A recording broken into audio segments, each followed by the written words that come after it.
Time for a bit of yellow.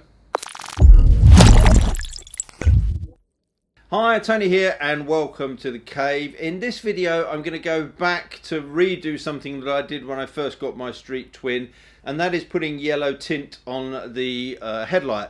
Admittedly, this is more of a cosmetic exercise than anything else. I put one of these yellow tints on my old Moto Guzzi V7, really like the look of it. So when I got the street twin, it was one of the first jobs that I did, but that time I didn't do a video showing how to do it. It's just something that I put on, and I had quite a few people ask me about it, whether it was painted on, whether it was vinyl, how did I apply it, all those sort of bits and pieces. So now that the original one that I put on has started to get a little bit tired, it's got a few digs and scrapes and nicks in it, I decided to peel that off.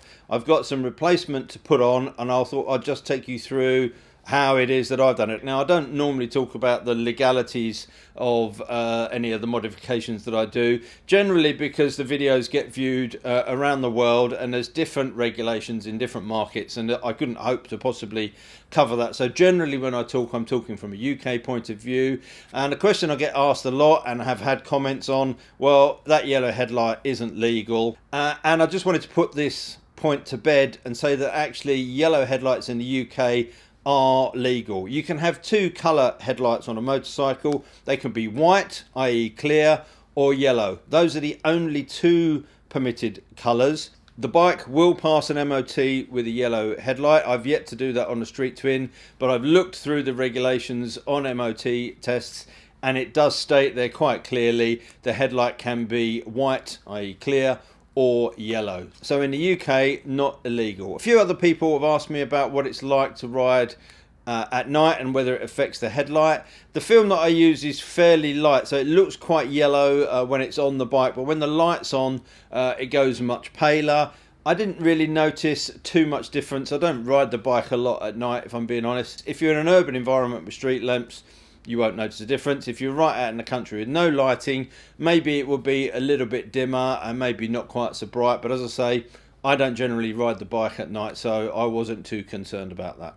Now, I've covered off the removal of the headlight in other videos when I did the bezel and actually the scrambler grille, which is what I'm going to put back on here. I've got this back to pretty much standard just to show you how to take this headlight out. There are two 5mm Allen bolts at the bottom corners here. Once both of those are out, if you lift the headlight out, then to get the headlight out, you've got the 3-prong plug on the back, and you've got the side light, which I wouldn't bother disconnecting it at the plug here. Just pull that out, and there's the headlight ready to go. Then really to do this properly, you need to get the bezel off. So you've got these 3 clips that you can see that just need to be removed. That's quite simply just with a pair of pliers you can unclip those. They're not under a great amount of tension. Just give that a little twist. You've got the tab at the bottom here which holds the headlight in place, so it's just a case of sliding it out from there. Then we've got access to the bulb, which makes it easier, because what you will want to do, I found, instead of trying to trim to the edge, it's sometimes easier to run the film over to that edge and then trim there. This is just a self-adhesive yellow window tint film. I picked this up from eBay. I think this roll, which is enough to do quite a few headlights, cost me about £6 or so. And you can get this stuff from a lot of car accessory shops or sort of auto styling places. This come from a place that specialises in drift cars, but you can get it from all sorts of places. And it is just a case of peeling the protective film off of the inside, sticking it onto the lens, making sure you get all of the air bubbles out of it, and then peeling the outer layer off. The beauty of this, and I'm doing this in a cold garage, is if you want to use a hairdryer or a heat gun just to warm this up a little bit, it makes it pliable, you can stretch it, you can get it stuck on. Now it does take a little bit of practice, and I didn't get it right first time certainly, so which is why I bought enough to have a few goes. But the good thing is, if you do cock it up, all you need to do is peel it off, cut yourself another piece and start again. There's another couple of tools that you might find handy. I've got this squeegee. I fitted some film to a window in the house, and it came with this little plastic applicator with a foam edge on it, and that's just handy to help sort of push it through and get rid of some of the air bubbles. I've cut my sheet to size. I've obviously cleaned this glass to get that as clean as possible, and I've got a heat gun just to warm it up to make it a little bit easier. You can use a hairdryer. So you'll probably find the most difficult part is getting the initial corner of the adhesive side off. But once you've got that done, you can peel back enough just to make sure you've got coverage. I'll start with just that small amount there. I'll use this to flatten that down to make sure. It's a case then of peeling a little bit at a time the back of the adhesive film off, and then using your tool here just to get everything flattened down. And the longer you take and the slower you do this, the better really. So I'll carry on doing this, and I'll probably speed it up so you don't have to sit through the whole painful process.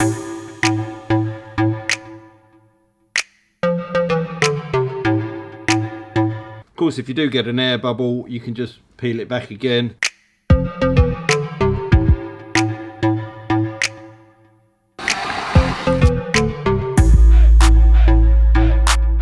I would advise leaving the outer clear cover on this, because that means you can get your scraper going on here without putting any damage to the yellow tint film. So it might look horrible and scratched and mucky while you're doing this, but obviously once you peel the clear coats off of the outside, you'll have a better finish.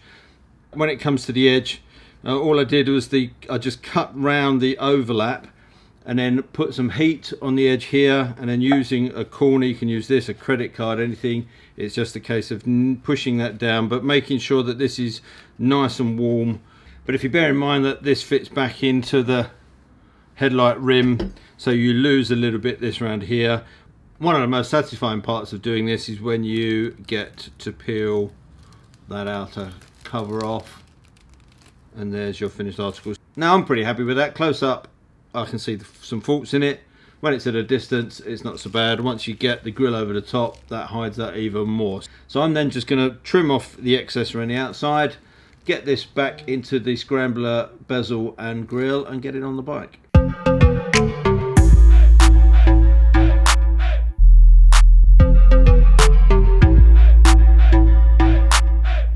And that's all there is to it. Now, I'm not going to suggest that this is an easy job. If you've not worked with this material before, it can be quite tricky. You will need a bit of practice. If you've not used it before, make sure you order enough so you can have more than one go. Don't be too upset if there's a few little creases, a few little bubbles. Once it's on the bike, you really won't notice it. Not only do I think this looks good on the bike, I also think it might be an extra small safety feature. The thinking behind that is that if you're riding along and another road user comes up to a junction, if they see a yellow light, there's a good chance they'll double take to see what it is, because it is a little bit unusual. And if they're taking a second look, that's all the better. As usual, there'll be links in the end credits for you to go away and have a look at some of my other videos. If you want to hit the subscribe button, that will be great. And until next time, I just want to thank you for watching. Take care, ride safe, and I'll see you soon. Bye. Yeah.